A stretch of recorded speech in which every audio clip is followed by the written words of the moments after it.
Kwa sasa chakula tu kimebeba mauti. Chakula tunachokula kila siku ambacho kinaufanya mwili uwe na afya kimebeba mauti. Vyombo vya usafiri vimebeba mauti.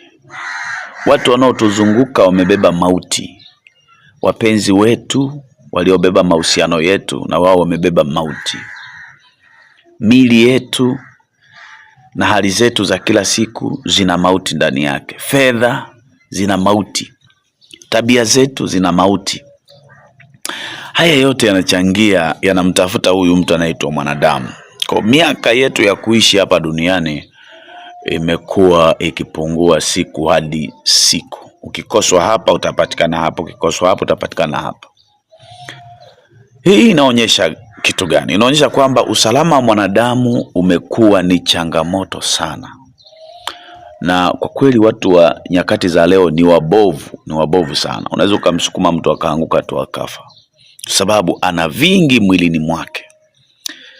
Chakula tunachokula kila siku kinatengeneza magonjwa.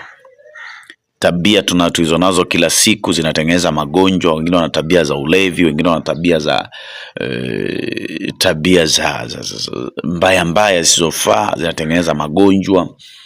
Matatizo yanayotupata kila siku, yanayotukumba yanatengeneza magonjwa. Kwa mwanadamu yuko kwenye hali mbaya sana kwa sasa duniani. Dunia sasa hivi sio sehemu salama tena. Lakini kwa nini nimekuletea makala hii muhimu sana? Nimekuletea ufahamu kwamba bila kutafuta suluhisho, bila kutafuta njia ya kwamba ni wapi utaweka matumaini yako, basi wewe dunia hii huwezi kuifurahia hata kidogo. Watu wote duniani wamebeba mizigo, wamebeba misalaba. Mimi leo nimekuletea msalaba wa Yesu.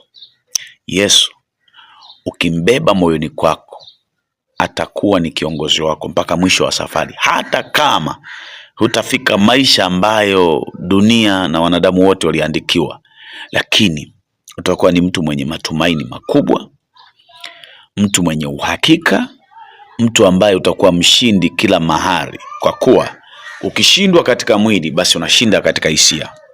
Imani ni kuwa na uhakika. Neno la Mungu nasema wote waliompokea walifanyika kuwa watoto wa Mungu. Impa Yesu maisha yako, kama ni kijana, kama ni Gen Z, kama ni mzee, kama ni mtu wa namna gani, unakuwa uko salama 100%. Ukifa ni faida, ukiishi ni Kristo. Unatamani kumpokea Yesu lakini bado hujui, basi namba zangu zipo kwenye hii profile hii.